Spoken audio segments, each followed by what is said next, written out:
apparemment, les relations commencent à se compliquer entre la presse sénégalaise et ce nouveau régime. Adamasso, vous êtes surpris? Non, je ne suis pas du tout surpris en réalité. Parce que qui est au pouvoir aujourd'hui? Ousmane Sonko et Diomaye Faye.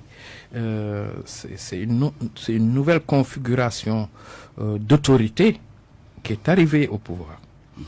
Et ce duo, disons, ce groupe politique qui est arrivé au pouvoir a une histoire, a une petite historique avec la presse sénégalaise, mais la presse dite classique, traditionnelle.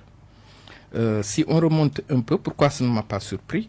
Sonko a été le premier à justement dire, et publiquement, et ce que je dis est vérifiable, allez sur Google, sur YouTube, quand il avait sorti son livre Solution, qui a été d'ailleurs, c'est ça qu'il a lancé d'ailleurs sur le plan médiatique et tout ça, il est allé en France. Il a fait vraiment une déclaration contre la presse, qu'il a qualifié la presse sénégalaise traditionnelle, qu'il a qualifié la presse du système.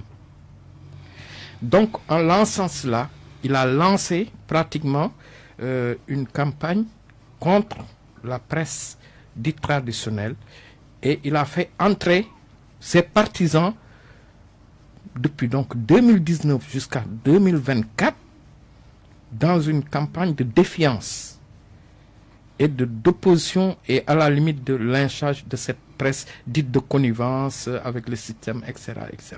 Donc c'est un construit. C'est le propre des populistes aussi. Hein. Exactement, c'est un construit. C'est pourquoi ça ne me surprend pas. C'est le contraire qui m'aurait surpris. Parce que la conception que ce pouvoir a de la presse traditionnelle et de son rôle interroge. Mais c'est une conception qui fait long feu, c'est-à-dire qu'elle ne peut pas perdurer. Elle peut pas, tu peux le dire quand tu es dans une opposition, mais arriver au pouvoir avec le principe de la réalité du pouvoir, ils vont se rendre compte que ce n'est pas possible, ce n'est pas tenable de continuer dans cette posture. C'est ça qui est arrivé avec nos deux confrères hier qui ont été relâchés, libérés, etc. Parce qu'à un moment donné, ils vont se confronter à ce principe-là. C'est la même rengaine depuis Wade. C'est la même rengaine depuis Macky.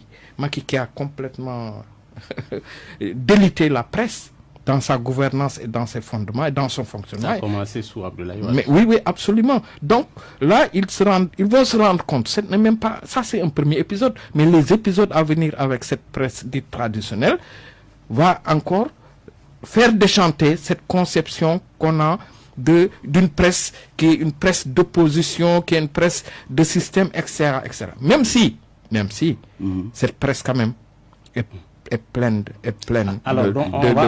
d'insuffisances et quand même de problèmes et quand même qu'il faut effectivement assainir et adresser. Mais je pense que Sonko et Diomaye, le nouveau pouvoir, ils se trompent un peu.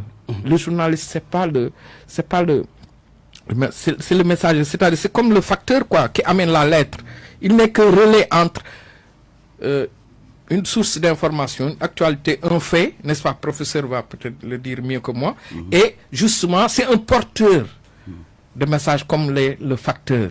Il délivre un message, une information à quelqu'un qu'on appelle la population, le citoyen. Alors, c'est juste ça. En fait, ça, ils n'ont pas compris encore que le journaliste, cette presse-là, personne, aucun pouvoir au monde ne peut la combattre dans ses fondements. On peut l'affaiblir, on peut la déstructurer comme Macky Sall l'a fait, mais on ne peut pas la faire tomber. Ce n'est pas possible. Alors, professeur Moustapha Hassan, moi, je rappelle que vous formez des journalistes, j'en fais partie au CESTI. Alors, dites-nous, professeur, les journalistes ont multiplié les avertissements sur les risques de détérioration de la liberté d'expression. Est-ce que c'est fondé? Ont-ils raison d'avoir peur? Merci beaucoup, Alimou. Je vous salue. Ont-ils raison de s'inquiéter? Je salue aussi mon frère Adama. Et je salue aussi les auditeurs de la RFM. Je pense quand même que les tensions entre presse et pouvoir ne sont pas nouvelles. Parce que la presse est un pouvoir, donc on dit que c'est un pouvoir, d'autres disent même que la presse peut renverser un gouvernement. Donc je ne pense pas que le Premier ministre Ousmane Sonko cherche à détériorer ses relations avec la presse. Il n'ose pas. Bon, il vient de faire une 50aine de jours. Peut-être que lorsqu'il était dans l'opposition, il pensait que la presse allait continuer à l'accompagner. C'est arrivé à Ouad en 2000, lorsque la presse l'a accompagné, surtout la presse indépendante. Après la victoire, Ouad pensait que la presse va continuer à l'accompagner. Alors, il s'est rendu compte, effectivement, que la presse n'est pas... Sauf qu'Ousmane Sonko a toujours soutenu que c'est par le biais des réseaux sociaux qu'il est arrivé au pouvoir. Oui, Ousmane Sonko, la presse, certes, mais d'une certaine manière, mais surtout les réseaux sociaux. Mais ce qu'on doit savoir, c'est que la presse n'est pas contre le pouvoir. La presse est un contre-pouvoir. C'est différent. Oui, c'est différent. La presse est un instrument de surveillance de l'environnement. Tout ce qui se passe, la presse doit signaler. Mais les politiques aussi regardent la presse et surveillent la presse. Parce que la presse permet aux politiques de faire la promotion de leurs actions, de faire leur image et tout. Donc, il y a là une relation de complémentarité, mais il y a aussi souvent des relations conflictuelles. Ousmane Sonko et ses amis du PASTEF, peut-être, ne réalisent pas toujours qu'ils sont maintenant au pouvoir. Et que leur relation avec la presse doit évoluer. Ousmane Sonko doit savoir que la presse sénégalaise, désormais qu'il est au pouvoir, va commencer à lui tirer dessus. Et ça, c'est très normal, parce que c'est le rôle de la presse. Maintenant, cela ne veut pas dire que la presse doit faire tout ce qu'elle veut. Parce que la liberté de la presse, elle est sacrée. Partout dans le monde, on parle de liberté de la presse, on demande au respect de la liberté des journalistes. Mais vous savez aussi que nous ne sommes pas dans une situation de dépénalisation. Cette liberté de la presse-là va avec la responsabilité. Si le journaliste est irresponsable, s'il fait ce qu'il veut, mais il sera sanctionné. Nous ne sommes pas dans un pays, vous savez, dans tous les pays du monde, les lois doivent s'appliquer. Si vous voyez qu'en Europe, les gens respectent la loi, les gens ont une conduite qui est normale et tout ça, c'est pas parce qu'ils sont plus civilisés que nous, ils sont plus gentils que nous. C'est parce qu'il y a la loi qui est une épée de Damoclès. Si tu fais quelque chose qui est interdit, tu es arrêté, tu es sanctionné. Mais ici, on ne sanctionne pas. Donc, moi, je suis pour qu'on respecte la liberté de la presse, ici au Sénégal, et j'interpelle les nouvelles autorités de veiller à cette liberté de la presse-là, mais que les journalistes aussi sachent que la liberté de la presse va toujours avec la responsabilité. Alors, professeur, vous nous disiez tout à l'heure à l'entendre de votre propos que les relations conflictuelles entre politiques et journalistes, c'est pas nouveau, nous le savons. Alors, qu'est-ce qui caractérise ces nouvelles relations entre PASTEF au pouvoir, parti au pouvoir, et les journalistes? Mais ce qui caractérise ces relations, je pense que ce qui s'est passé hier, c'était la première fois. Après 50 jours de gouvernance. Bon, c'est pas parce qu'il y a un événement de ce genre qu'il faut juger tout de suite le pouvoir, pensant que c'est un pouvoir de dictature, ou bien on va vers la dictature. Je pense que c'est trop tôt. Parce que si Ousmane Sonko, par exemple, dit « Je n'écoute ni les politiques, ni les journalistes », là, je ne suis pas d'accord avec lui. On va y arriver. Ouais, on va y arriver. D'accord. Donc, les relations heurtées et leurs manifestations hier, ce que nous avons constaté hier, est quelque chose de regrettable, mais on ne peut pas, à partir de là, dire quand même que c'est de la dictature, ou je pense que c'est un peu tôt. On observe encore ce qui va se passer dans les jours à venir. Alors, Adama Sawa, vous avez entendu le professeur faire un petit rappel historique sur ces relations tendues entre la presse, je ne dirais pas sénégalaise, la presse de manière générale et les politiques partout. Alors, dites-nous, nos confrères ont été libérés, libres de toute poursuite. Peut-on parler de recul du monstre comme le signal certains attention, journaux. je pense qu'il ne faut pas, comme le dit le professeur Samba, juste raison, il ne faut pas être péremptoire tout de suite et assez émotionnel sur ce qui s'est passé. Qu'est-ce qui s'est passé? Nous sommes tous des journalistes. Ramenons-nous aux faits de cette affaire-là. Une information est sortie des réseaux sociaux, Alimou. La source de cette affaire de général Kandé avec un papier qui donne des détails d'une réunion de sécurité au sommet, de complot, de tentatives de déstabilisation, etc., a été publié par un site, mais surtout relayé, donc rendu public et viral à travers Facebook, Instagram, WhatsApp, etc. Tous les groupes après l'ont eu. C'est ça le fait. Et qu'est-ce qu'il y a dans le contenu de ce papier? Ça aussi, je pense qu'il faut qu'on contextualise cette affaire-là. C'est des informations de sécurité, de défense, comme on dit dans le jargon. Et les informations de cette nature-là, quoi qu'on puisse dire, c'est vrai. Même si on est journaliste, nous défendons le principe de base de la liberté du journaliste. De prendre un fait et de le traiter et de le relayer. Mais je suis en face du professeur. Je parle sous son contrôle. Et toi-même, Alimou, docteur, justement, en journalisme, en communication, le journaliste, devant une information d'une sensibilité assez élevée, qui rend compte d'une réunion de sécurité au palais. Qu'est-ce qu'il fait? C'est la question depuis 72 heures à laquelle les gens n'ont pas adressé. Nous. C'est ça les faits. Est-ce que on doit tout publier? On doit tout dire? Etc. etc. Donc, je pose la première problématique. Vous savez, dans tous les pays du monde, les informations dites sensibles, qui touchent à l'armée, à la sécurité nationale, à la défense nationale, il y a une sorte de gentleman agreement entre les journalistes, l'armée et le pouvoir politique. On y touche, mais on n'y touche pas très souvent. Surtout si ça met à nu nos réunions secrètes de défense.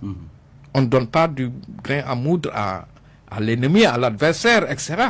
Tout le monde ne nous veut pas du bien en tant que pays.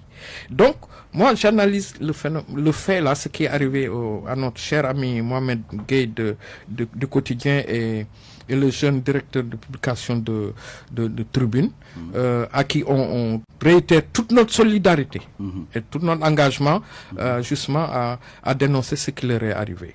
Alors, par contre, je termine par là, Alimou, est-ce que cette information-là, sortie d'un site, d'ailleurs dont personne n'a fait le fact-checking de la crédibilité de ce site-là, entre nous, il n'y en a pas beaucoup.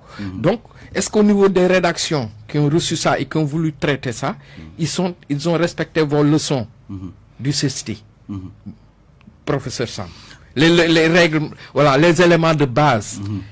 Donc, ça c'est le premier niveau de problème. Est-ce que c'est pas cette brèche-là dans laquelle c'est engouffré les nouvelles autorités pour prendre le premier bâton et taper sur la tête de la presse? C'est ça mon questionnement. Et justement, voilà. Je vais vous peut-être rétorquer que par rapport à ces informations dites sensibles, vous n'êtes pas sans savoir qu'il y a juste quelques mois, peut-être 1 ou 2 ans, l'actuel directeur général de la RTS, Papa Lénian, faisait la même chose. Il était chouchouté du côté de PASTEF. On disait, au nom de la liberté d'expression, il fallait beaucoup apprécier le papier que tu as fait hier, qui a beaucoup effectivement éveillé et remis les choses dans leur contexte. Effectivement, tu as parfaitement raison, Alimou. Ton papier a été très courageux et à la lutte même suicidaire hier, dans le contexte où il y avait cette affaire pendante et tout. Tu as parfaitement raison. Pape Alé Niang, c'était ça le problème. Il brandissait des documents à la limite top secret, publiquement, par sa chaîne YouTube, et il a donné la quintessence. Il n'avait pas le droit de le faire. Et on a entendu Ousmane Et Sonko on a dire entendu, mais exactement. que c'était correct. Mais oui, mais ce n'est jamais correct. On Ça a n'a la jamais liberté été normal d'opinion. avec On comment a il la s'appelle liberté d'expression. Non, Sonko là est tout faux. Sonko était aveuglé par voilà, sa proximité et vouloir coûte que coûte défendre l'indéfendable au niveau de Pape Alé Niang à l'époque. Pape Alé Niang n'avait pas raison. Il n'avait pas raison de prendre des documents top secret défense, etc., sécurité nationale, et les brandir et en faire un truc, une capsule vidéo sur YouTube, mondialement accessible. Il n'avait pas le droit. Moi, ce que je dis ici, c'est que il faut qu'aujourd'hui, cette posture-là n'est pas la bonne. Ce n'est pas possible. C'est vrai, on peut être en défiance vis-à-vis de nos médias qu'ils ont taxés de médias du système, mais là, ils sont au pouvoir, comme le professeur l'a dit. Le paradigme a changé. Il faut qu'ils sachent que autant Wade, Macky et tous les autres, cette presse-là, elle restera ici. Mais elle va faire son travail. N'en déplaise aux nouvelles autorités qui vont penser que RFM, TFM est contre eux. Alors que non, forcément. Peut-être que, voilà, peut-être qu'ils pensent que Walfadjri est avec eux. Bon, mais ça, c'est un autre débat qu'on a eu ici. Le clivage politique de l'espace médiatique sénégalais. Alors, professeur Samba, Ousmane Sonko et Diomaye Faye, sont-ils bien placés pour récuser ce qu'ils ont adulé par le passé? Je dis que non, parce que d'abord, je vais revenir sur votre question. Donc, vraiment, salut Mohamed Gueye et salut. Directeur de publication du journal Le Quotidien. Et Moussa Traoré, qui sont mes étudiants, ils sont sortis de bonne école. Et des médias. Oui. Mais des fois, il y a des erreurs. Tout le monde fait des erreurs. Donc, on les a libérés. Je pense que c'est un geste salutaire. Mais vous savez, aujourd'hui, Ousmane Sonko, la gouvernance Sonko-Diomaye est dans leur période de grâce. La période de grâce, c'est quoi? C'est quand on vient d'arriver, au début, on conserve la popularité qu'on avait dans l'opposition. Et cette popularité-là, autant un gouvernement est populaire, autant il se permet de faire certaines choses. Autant un gouvernement est impopulaire, autant il se rétracte à faire certaines choses. C'est-à-dire, d'ici par exemple quelques mois, 6 mois, 1 an, si les Sénégalais constatent que le gouvernement Sonko Diomaye vraiment sont à la hauteur, ils ont répondu aux attentes, et qu'il y a des changements sur le plan économique, surtout par rapport à la vie chère, etc. Autant les gens disent oui, laissez-les travailler, ils sont bien, il y a beaucoup de choses qui ça a commencé à changer. Beaucoup de choses ont changé, donc vraiment, oui, etc. Les marchands ambulants. Hein. Mais les marchands ambulants, par contre, là, je ne suis pas d'accord. Je ne suis pas d'accord. Parce que même si on doit agir, on devait non seulement les avertir, mais attendre après la tabaski. Très bien. On va y arriver. Poursuivez votre raisonnement sur les médias. Alors, je disais donc que quand on est populaire, quand on est conscient de sa popularité, on peut se permettre certaines choses. Actuellement, aujourd'hui, Ousmane Sonko est conscient de sa popularité. Ousmane Sonko, quand il sort là, tout le monde est derrière lui. Les gens accourent. Donc, ils pensent que le peuple est avec eux. Ça peut être vrai. Mais, avec le temps, les choses vont changer. Soit dans le bon sens pour eux ou dans le mauvais sens. Donc, ils n'ont qu'à dès maintenant commencer à encourager les bonnes pratiques, à respecter la liberté de la presse, à faire tout ce qui est de le possible pour éviter d'enfermer des journalistes. C'est des mauvais signaux qu'il ne faut pas donner à l'opinion. Les réseaux sociaux, Pape Alé Niang l'utilisait à fond. C'est pourquoi il a fait plusieurs fois la prison. Mais ce qu'il ne faut pas oublier aussi, c'est que les réseaux sociaux sont difficiles à réguler. C'est pas comme Pape Alé Niang est un journaliste d'investigation. Par rapport à la presse classique, qu'on peut réguler, la radio, la télé, la télévision, la presse écrite, on peut réguler. Mais les réseaux sociaux, qui peut les réguler? partout dans le monde, les réseaux sociaux posent un problème de régulation. C'est un peu compliqué. Bon, c'est vrai maintenant Même que... s'il y a des efforts de part et d'autre, en tout cas en Europe et plus particulièrement. Oui, c'est la toile, on ne peut pas, c'est difficile de la contrôler. Bon, Papa Alenia a été récompensé parce que, à un moment donné, il était carrément du côté de l'opposition. Il était même à l'avant-garde du combat. Il disait même à la radio ou dans sa chaîne de Tira, il disait, on dit que je fais de la politique, Mataï, je fais de la politique. Il le disait lui-même. Donc, c'est un risque qu'il a fait et aujourd'hui il est récompensé. Alors, on va poursuivre. Hein.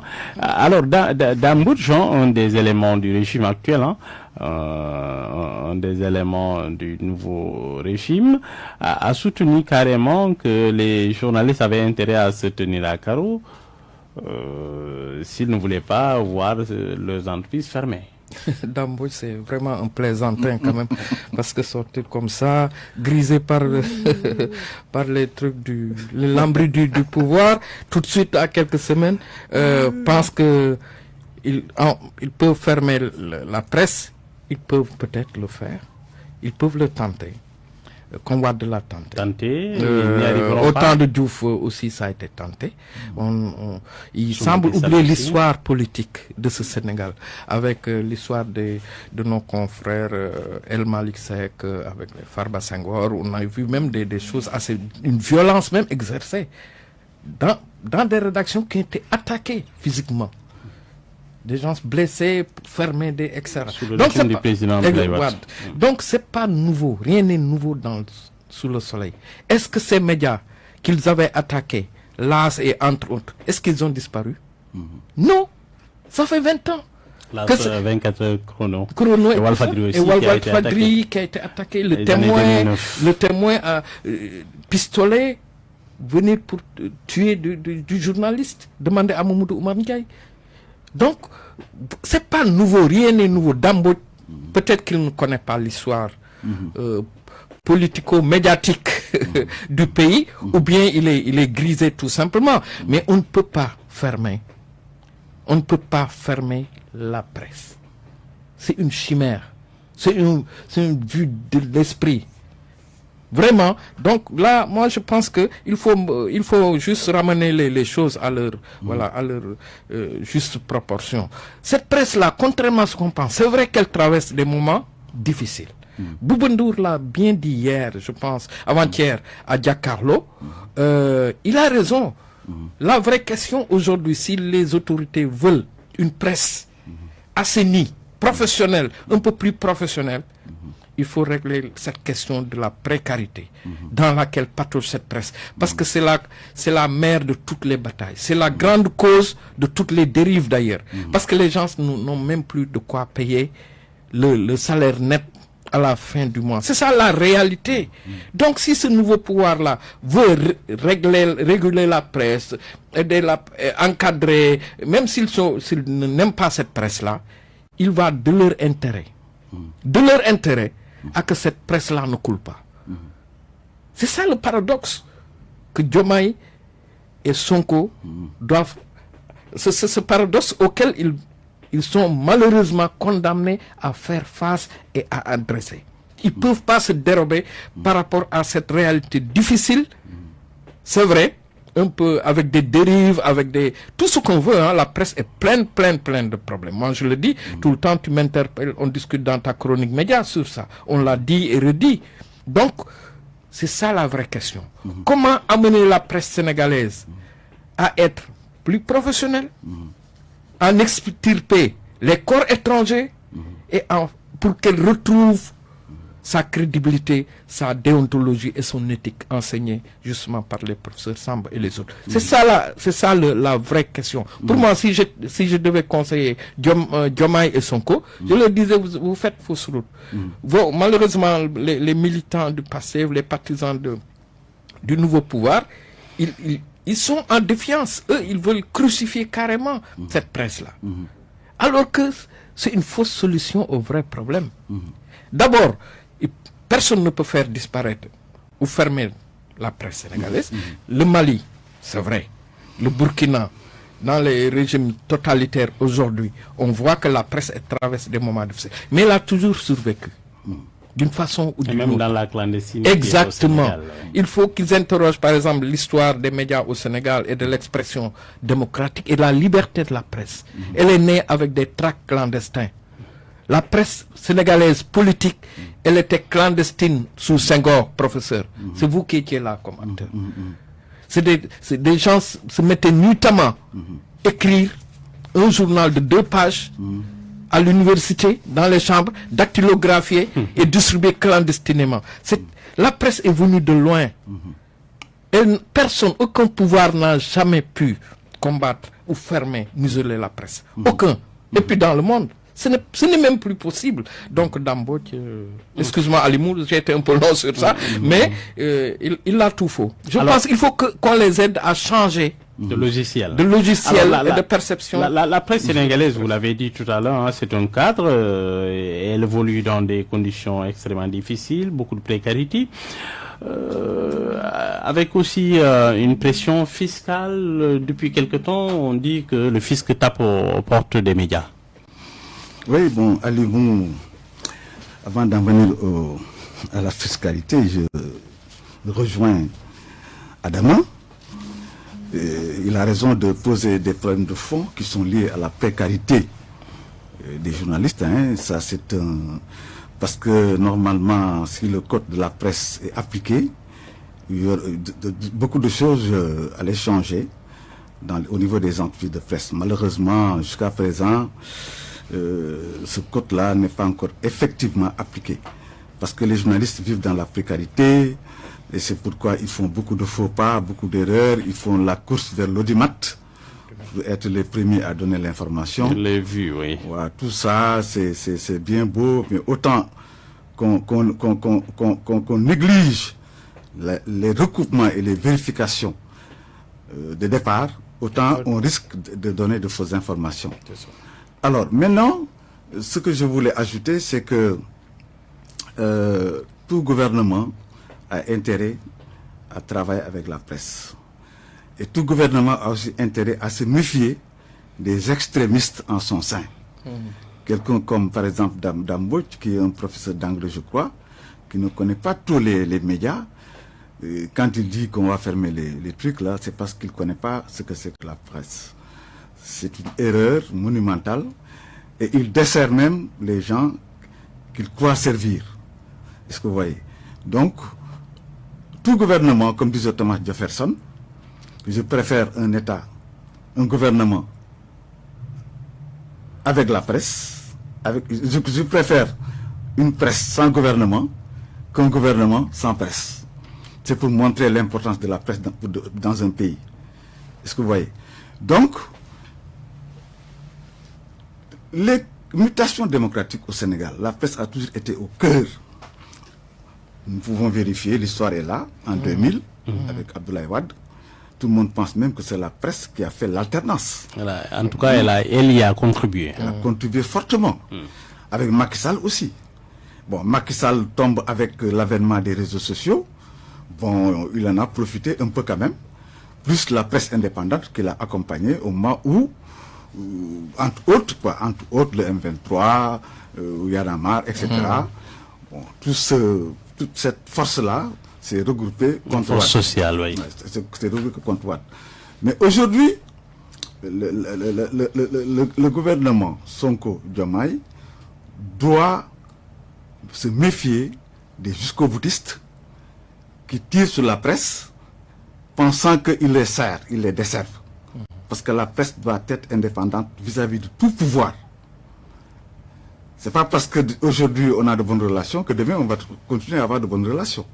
Donc il faut que le gouvernement souffre les critiques de la presse. Parce que comme je vous ai dit tout à l'heure, la presse est un instrument de surveillance de l'environnement. Tout ce qui se passe, la presse est là. Et la presse, le peuple a un droit à l'information. Le peuple a un droit à l'information. Faudrait-il que ces journalistes-là aient les moyens de faire le travail correctement? Je l'ai rappelé tout à l'heure que le cadre ne s'y prête pas énormément et il y a une véritable absence de politique publique à ce sujet. Oui, c'est-à-dire que c'est pourquoi j'ai parlé tout de suite du code de la presse, que le gouvernement doit s'évertuer à appliquer de manière effective, parce que ça peut beaucoup améliorer la situation des journalistes. Et vous savez, les journalistes sont solidaires. Ils sont solidaires. Si vous touchez un journaliste, c'est une corporation puissante. Si vous touchez un journaliste, toute la corporation bouge.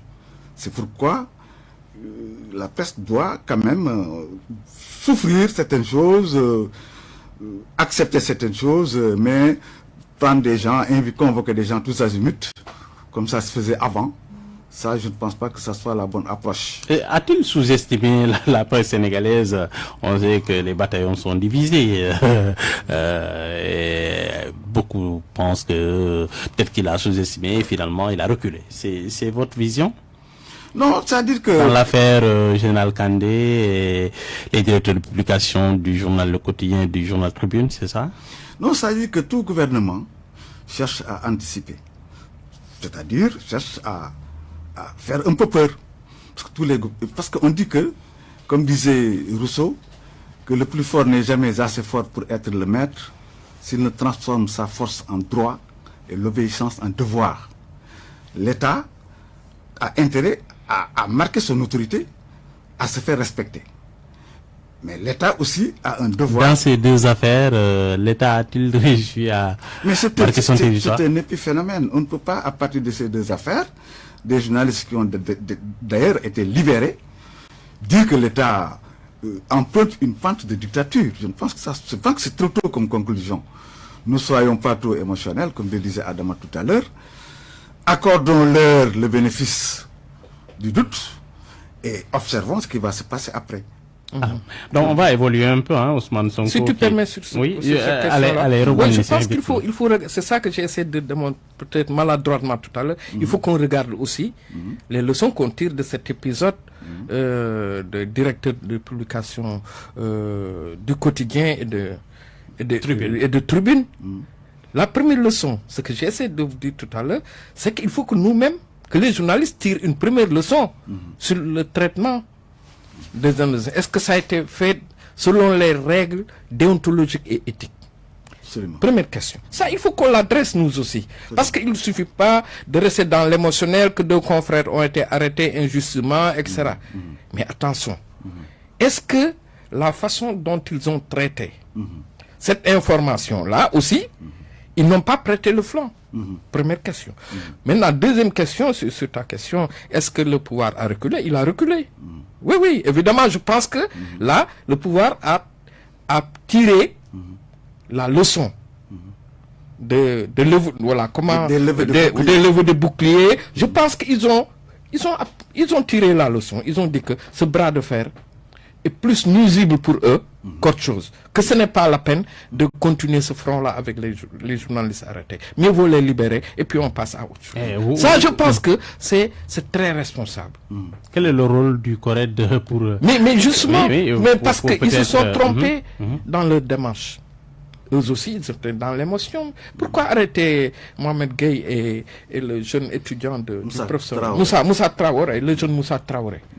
Mais c'est une grave erreur. Parce que, même s'ils ont diffusé des informations classées sécurité défense, comme je l'ai dit tout à l'heure, mais il fallait d'abord 2 choses. Le pouvoir n'a pas fait 2 choses qui sont critiques dans ce genre de situation. 1, si quelqu'un donne une fausse information, un journal donne une fausse information, la première règle c'est quoi? Dans un État organisé, dans un gouvernement organisé, c'est de démentir.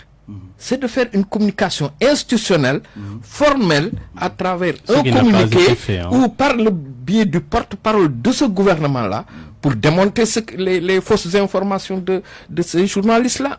Ça n'a pas été fait. Il y a une grande faiblesse, apparemment, un peu qui devient structurelle au niveau de ce nouveau pouvoir. Mais ça, dans le cadre de la communication. Dans la communication institutionnelle, elle n'est pas en place. C'est ça que ça veut dire. Mais deuxième chose, c'est que mais ils pouvaient même jouer un beau rôle, Sonko et Diomaye, par rapport à la presse.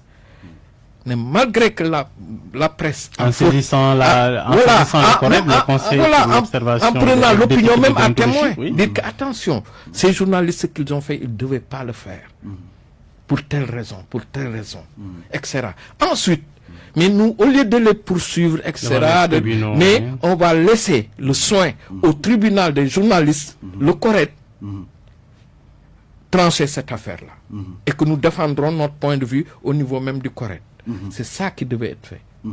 Et ça n'a pas été fait. Les gens sont dans l'émotionnel, comme il dit, avec peut-être un élan d'extrémisme quelque part qui a chauffé, peut-être, qui les a chauffés, parce que les autorités peuvent se tromper. Que ce soit Diomaye, Sonko, je pense Sonko l'a dit quelque part, il faut qu'ils se rendent compte que là, sur la démarche, ils se sont trompés. Je pense que Babacar Fall l'a bien dit avant-hier, d'une façon très courageuse, et il a raison. Ils se sont trompés dans la démarche. Mais je pense que c'est une leçon apprise à leur niveau. Ils ont reculé et voilà, heureusement que cet incident semble être clos jusqu'au moment, en tout cas ce dimanche-là dont on parle. On ne sait pas s'il y aura des développements. Alors Ousmane Sonko a élevé le ton cette semaine. L'opération Gofri se fera, reddition des comptes. Il dit je n'ai justement de compte à rendre à personne, en tout cas pas aux politiques, pas aux journalistes non plus. Du point de vue du discours, professeur, analysez-nous ce langage-là. Merci, docteur Ali Mouba. Mais vous savez, docteur, Ousmane Sonko, quand on regarde ce gouvernement, Ousmane Sonko et Diomaye sont dans une logique de complémentarité. Ils sont dans une logique de complémentarité par rapport à leur gouvernance. Sonko s'occupe des dossiers chauds, des dossiers... C'est lui qui va au charbon. Oui, c'est le Premier ministre, parce qu'il aurait pu être ministre d'État, etc. Mais au palais, etc. Mais ça, c'est passif. Mais quand il dit je suis Premier ministre, là, il est acteur. Parce que c'est à lui d'appliquer la politique économique du gouvernement. Sonko a choisi de travailler avec Diomaye tout en étant actif. Alors, Goki, mais c'est ce que nous voulons, non? Tous les gens la reddition des comptes. Tout à fait. C'est ce que nous voulons. Tout à fait. Les gens qui ont bouffé l'argent. Les gens qui ont des salaires de 3 millions et qui construisent des immeubles de 1 milliard. Mais ça, c'est de l'enrichissement illicite. Absolument. Il faut que ces gens-là rendent compte. Il faut que la Cour des comptes...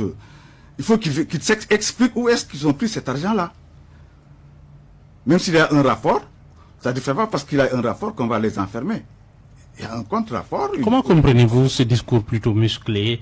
Ce n'est de compte à rendre à personne, pas aux politiques, pas aux journalistes. J'en viens. Là, si le Premier ministre Sonko le dit, il a tout faux. Parce qu'il a effectivement un compte à rendre au peuple sénégalais. Et dans ce peuple sénégalais-là, il y a les journalistes, il y a les hommes politiques. Gouverner, c'est rendre compte. Gouverner, c'est communiquer. La communication est quelque chose d'extrêmement important, quelque chose d'extrêmement important pour un État. Et en parlant de communication, je ne parle pas de communication unilatérale, le gouvernement qui vient, qui parle aux populations et qui s'en va. Non. Il faut écouter les populations. Il faut enregistrer les préoccupations des populations. Il faut prendre au sérieux leur feedback par rapport à ce que vous leur dites, par rapport à l'émetteur. La communication, c'est un va-et-vient. Mais quand on veut communiquer unilatéralement avec un peuple, on est dans la propagande. Ça, c'est pas bon. Si Ousmane Sonko le dit, moi, je trouve que c'est une mauvaise communication. Maintenant, je ne sais pas dans quel contexte il l'a dit. Si on extrait une phrase de ce que Ousmane Sonko a dit, ou un mot dans son discours, toutes les interprétations sont possibles. Toutes les spéculations sont possibles. Dans quel contexte il a dit ça? Parce que on peut juger la phrase comme étant une phrase dégradable, comme étant une phrase irrespectueuse, comme étant une phrase manque de respect, si vous voulez. Mais on relit la phrase dans son contexte global et on change d'avis. Alors, est-ce que vous me comprenez? Alors, il l'a dit en marge de l'opération Cleaning Day, si je ne m'abuse, qui a eu lieu ce samedi. Oui. Mais si tu te permets, excuse-moi, je voulais juste rebondir sur ce que le professeur a dit. Effectivement, quand on analyse cette sortie, d'ailleurs assez intrigante de Sonko dans le format, personne n'a interrogé le format, parce que là, Sonko, sur le plan, si on parlait juste de métacommunication, hein, c'est-à-dire on analyse cette communication et son format, il a utilisé un format qui lui est très familier, par lequel il est arrivé au pouvoir. Et les réseaux sociaux, capsule vidéo, live direct. Une vidéo enregistrée, format, etc., réseaux sociaux. Pour un Premier ministre quand même. Dans un décor d'ailleurs qu'on n'a pas, que beaucoup de gens aussi ont analysé, etc. Mais dans le fond, je pense que ce qu'il a dit, je rejoins entièrement le professeur. Sur la reddition des comptes, mais ça vraiment, moi je suis même pressé pour que Sonko mette en œuvre ce qu'il a dit sur la reddition des comptes, lui et Diomaye. Mais absolument, Alimo. C'est totalement injuste que dans un pays comme le Sénégal, depuis longtemps, il y a une captation des richesses, du patrimoine qu'on a en commun, l'immobilier, tout ça là, le foncier, n'importe quoi, par une minorité. Par une minorité, technico, je sais pas, politico, comme tu veux. Mais ils ont raison. Moi, là, ils ont tout mon soutien de ce point de vue-là. Et le professeur a raison. Tous les Sénégalais qui ont voté pour eux, même qui n'ont pas voté pour eux, seraient très rassurés que Sonko et Diomaye, effectivement, fassent le gorille jusqu'au bout. Ça, moi, je suis d'accord. Franchement.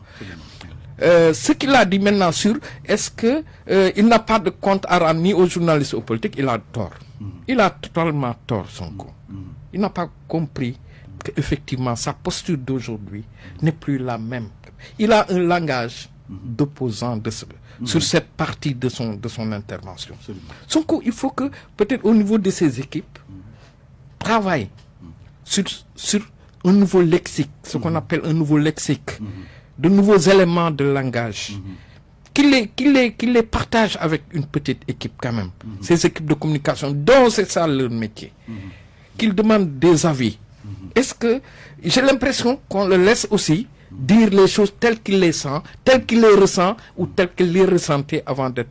Et parfois, il oublie de faire le shift dans sa tête qu'il n'est plus l'opposant.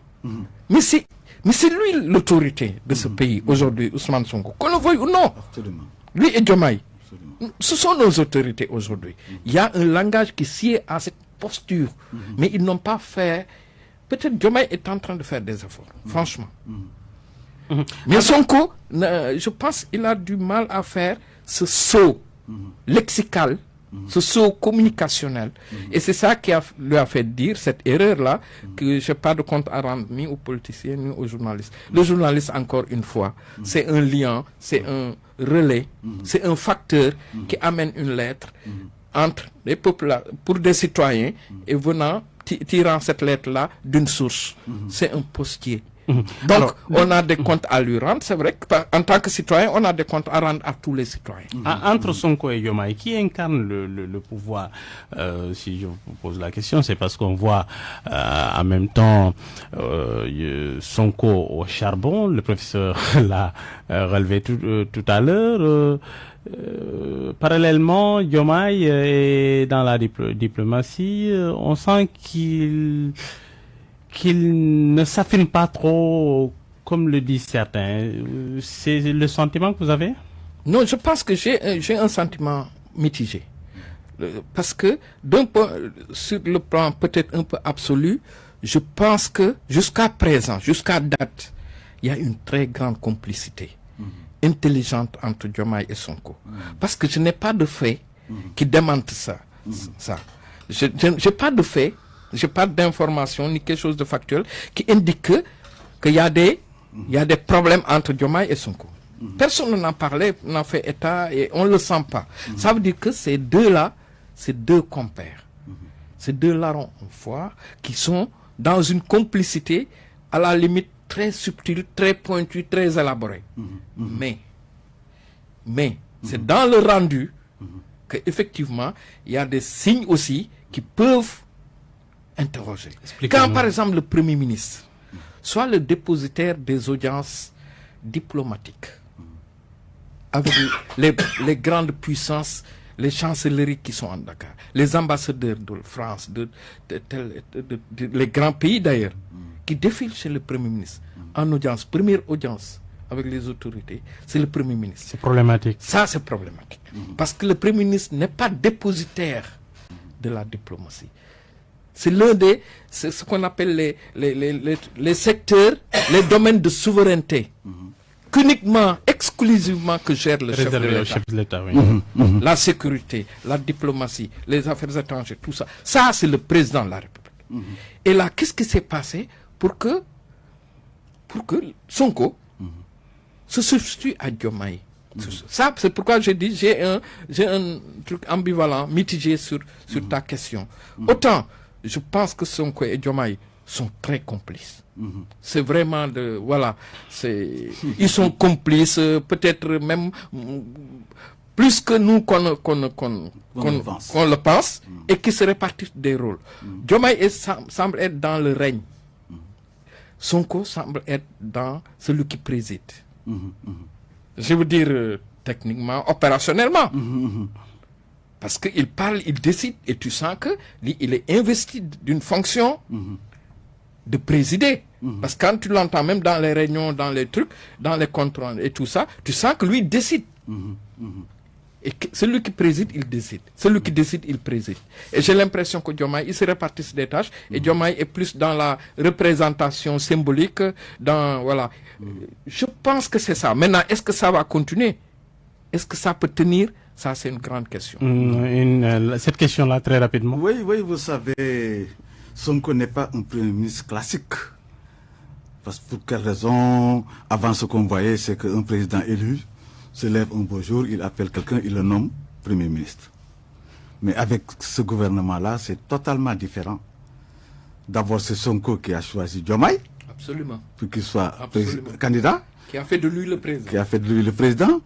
C'était des amis avant même qu'il n'accède au pouvoir. C'était des amis, des complices. Deuxièmement, Sonko est populaire. Diomaye, il est bien, il est sérieux, il a beaucoup de qualités. Moi, j'ai écouté un reportage à l'ENAM sur lui. C'est un gars intelligent et instruit. Mais il n'a pas le même tempérament que Sonko. Sonko est un premier ministre spécial. Et Diomaye lui-même demandait qu'on renforce les pouvoirs du premier ministre. Je pense que vous l'avez entendu. Oui. Il demande qu'on renforce les pouvoirs du premier ministre. Cela veut dire quoi? Cela veut dire que il se partage le pouvoir.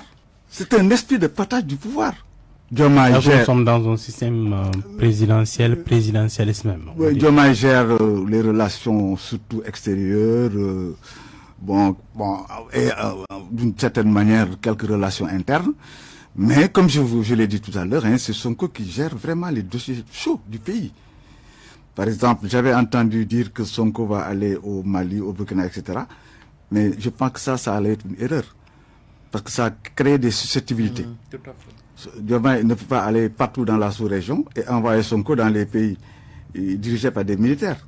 Ça crée des susceptibilités. Mais je sais que les deux hommes sont, comme l'a dit Adama, sont complices. Ils veulent jouer à la complémentarité. Espérons que ça va durer. C'est ce qu'on souhaite. Mais un État, c'est un État. Le président Gbagbo disait que le chef de l'État n'a pas de canapé. Il a un fauteuil. Il n'a pas de canapé. C'est-à-dire que c'est pour une personne. Mais on verra ce qui va se passer. On verra. Merci beaucoup au professeur Moustapha Samb. Il est docteur en communication, professeur titulaire des universités et responsable de la formation doctorale au CESTI. Merci aussi à Damaso, journaliste spécialiste des médias. À la technique Abdoukiam, au micro Mohamed Ali Mouba. C'est la fin de Rémi Ménage qui revient